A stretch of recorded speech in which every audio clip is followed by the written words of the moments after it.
ధూమ్ధాం బలం బలగం చాటేలా తుక్కుగూడ సభ ఏర్పాట్లను పరిశీలిస్తున్న సీఎం శ్రీధర్ బాబు.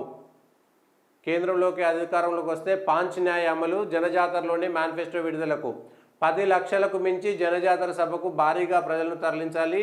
తెలంగాణలో కాంగ్రెస్ గాలి, అత్యధిక సీట్లు, మొత్తానికైతే గేట్లు తెరుస్తున్నా అని చెప్పేసినటువంటి రేవంత్ రెడ్డి గారు ముఖ్యమంత్రి అట్లనే గేట్లు తెరిచినట్టున్నది. దాదాపుగా రేపు బీఆర్ఎస్కు సంబంధించినటువంటి వాళ్ళు, ఇతర పార్టీలకు సంబంధించినటువంటి వాళ్ళు, ఎమ్మెల్యేలు కూడా కాంగ్రెస్ పార్టీలో అంతా గుంపుగా చేరుతున్నారా అనేటువంటిది ఒక చర్చ జరుగుతున్నది.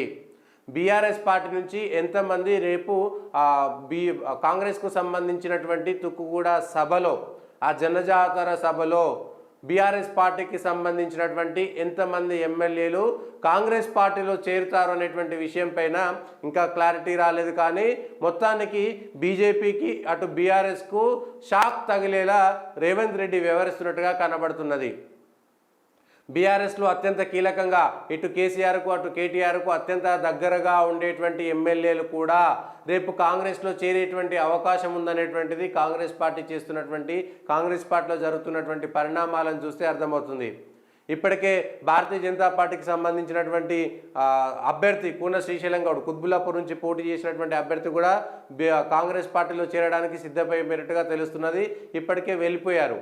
అయితే ఎమ్మెల్యేలకు సంబంధించి కాంగ్రెస్ పార్టీకి సంబంధించిన ముఖ్య నాయకులు వాళ్ళ ఇళ్లలకు వెళ్లకుండా జాగ్రత్తగా వ్యవహరిస్తూ ఎక్కడ కూడా మళ్ళీ కేసీఆర్ కానీ కేటీఆర్ కానీ ఇతర ముఖ్యమైనటువంటి నాయకులకు చిక్కకుండా వ్యవహారం చేస్తున్నట్టుగా కనబడుతున్నది. బీఆర్ఎస్ పార్టీలో ఉన్నటువంటి ముఖ్యమైనటువంటి నాయకులతో పాటు బీఆర్ఎస్ పార్టీలో ఉన్నటువంటి ఎమ్మెల్యేలను అందరినీ కూడా గుంపుగా రేపు చేర్పించుకుంటారనేటువంటిది సమాచారం. కాంగ్రెస్ పార్టీ తెలంగాణలో కాంగ్రెస్ పార్టీ బలంగా ఉన్నది, తెలంగాణలో కాంగ్రెస్ గాలి ఉందని చెప్పడం కోసం చేస్తున్నటువంటి ప్రయత్నం, చాలా తీవ్రంగా ప్రయత్నం చేస్తున్నారు. తెలంగాణలో అత్యధికమైనటువంటి ఎంపీలు గెలిచేటువంటి ప్రయత్నం చేస్తున్నటువంటి సీఎం రేవంత్ రెడ్డి ప్రతిపక్షంలో ఉన్నప్పుడే దానికోసం అనేకమైనటువంటి వ్యూహాలు చేస్తున్నటువంటి కాంగ్రెస్ పార్టీ ఇప్పుడు అధికారంలో ఉంది, అధికార బలం ఉన్నది. నాయకులకు కానీ కార్యకర్తలకు కానీ ద్వితీయ శ్రేణి నాయకులకు కానీ రేపొద్దున సర్పంచ్ సీట్లో లేదంటే ఎంపీటీసీలో జెడ్పీటీసీలో ఇంకా నామినేటెడ్ పోస్టులు అట్లా చాలా లేదంటే వ్యక్తిగతమైనటువంటి అవసరాలు చాలా అనేకం ఉంటాయి. పార్టీకి సంబంధించినటువంటి పోస్టులు ఉంటాయి. కాబట్టి కాంగ్రెస్ పార్టీకి ఓటు చేసినటువంటి వాళ్ళకే వాళ్ళను గుర్తిస్తారనేటువంటి ఒక నమ్మకం కలిగించేలా రేవంత్ రెడ్డి పెద్ద వ్యూహం చేసి రేపు జాయినింగ్ అయ్యేటువంటి వాళ్ళందరినీ కూడా కాంగ్రెస్ పార్టీలో జాయిన్ అయ్యేటువంటి వాళ్ళందరినీ కూడా ఇప్పటికే సీక్రెట్గా ఆపరేషన్ చేసినట్టుగా తెలుస్తుంది.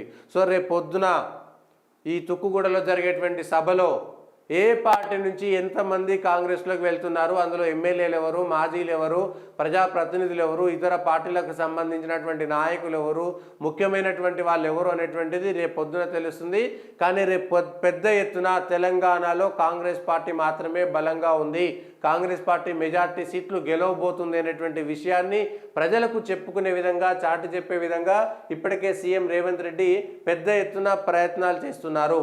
ఎక్కడ కూడా అవకాశం ఇవ్వకుండా, ఎందుకంటే తెలంగాణలో బీఆర్ఎస్ పార్టీ సహజంగా తగ్గిపోయింది. కానీ ఆ బీఆర్ఎస్కు సంబంధించినటువంటి ఓట్లు, ఆ బీఆర్ఎస్కు సంబంధించినటువంటి వ్యతిరేక ఓట్లు నరేంద్ర మోడీ వైపు వెళ్లకుండా చాలా జాగ్రత్తగా, బీజేపీ వైపు వెళ్లకుండా చాలా జాగ్రత్తగా చర్యలు తీసుకుంటున్నారు.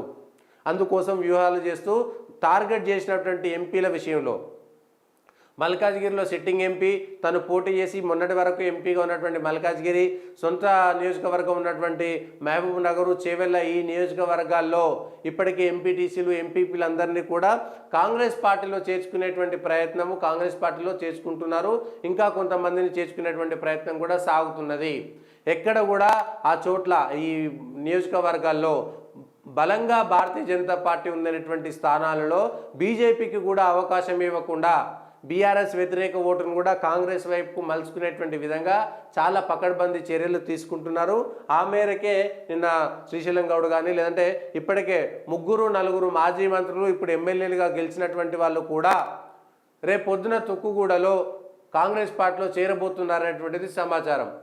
దాంట్లో ఆ కేసీఆర్కు చాలా దగ్గరగా, కేటీఆర్కు చాలా కష్టాలు నష్టాలు ఫోన్ ట్యాపింగు ఏ అంశాలను పక్కన పెట్టినా కూడా కేసీఆర్తో ఉంటే వాళ్లకు సంబంధించినటువంటి అవినీతి ఆరోపణలు కానీ ట్యాపింగ్ వ్యవహారాలు కానీ ఇవన్నీ మొయ్యాల్సి వస్తుందనేటువంటి భయంతో భారంతో ఉన్నటువంటి వాళ్ళంతా కూడా ఇప్పుడు కాంగ్రెస్ వైపు చూసుకుంటున్నారు. తెలంగాణలో అధికారంలో ఉంది కాబట్టి తెలంగాణకు సంబంధించినటువంటి వరకు కొంత రక్షణ కలిగేటువంటి అవకాశం ఉంది కాబట్టి తక్షణం కాంగ్రెస్ వైపు వెళ్ళాలనేటువంటి ఆలోచనలో ఎమ్మెల్యేలు ఉన్నట్టుగా తెలుస్తున్నది. 5 సంవత్సరాల పాటు కాంగ్రెస్ పార్టీ ప్రభుత్వం ఉంటుంది కాబట్టి అవసరాలు ఉంటాయి, పనులు ఉంటాయి, కార్యకర్తలకు సంబంధించిన పనులు ఉంటాయి, వెనుక తిరిగేటువంటి నాయకులకు సంబంధించినటువంటి పనులు ఉంటాయి కాబట్టి వాళ్లకు సంబంధించినటువంటి అంశాల్లో చాలా చాలా చాలా పెద్ద ఎత్తున వ్యూహం చేస్తూ చుక్కుగూడ సభలో పెద్ద ఎత్తున ఇతర పార్టీలకు సంబంధించినటువంటి ప్రజాప్రతినిధులు, మాజీ ప్రజాప్రతినిధులు, సీనియర్ నాయకులందరినీ కూడా కాంగ్రెస్ పార్టీలో చేర్పించుకునేటువంటి ప్రయత్నం సాగుతున్నట్టుగా మాత్రం మనకు తెలుస్తున్నది. ఎంత మేరకు దాన్ని జాగ్రత్తగా తీసుకోగలుగుతారు, ఎంత మేరకు కాంగ్రెస్ పార్టీ దాన్ని వాడుకోగలుగుతుందో చూడాలి. చుక్కుగూడ సభ ఏర్పాట్లలో చాలా తీవ్రంగా నిమగ్నమయ్యారు. ఇటు బల నిరూపణ, కాంగ్రెస్ పార్టీ తెలంగాణలో బల నిరూపణ, అదేవిధంగా ప్రతిపక్షాలను వీక్ చేసేటువంటి ప్రయత్నం కూడా కాంగ్రెస్ పార్టీ ఏకకాలంలో చేస్తున్నది. దాన్ని బీఆర్ఎస్ పార్టీ కానీ బీజేపీ పార్టీ కానీ ఏ విధంగా ఎదుర్కోగలుగుతుందో చూడాలి తెలంగాణకు సంబంధించినంత వరకు.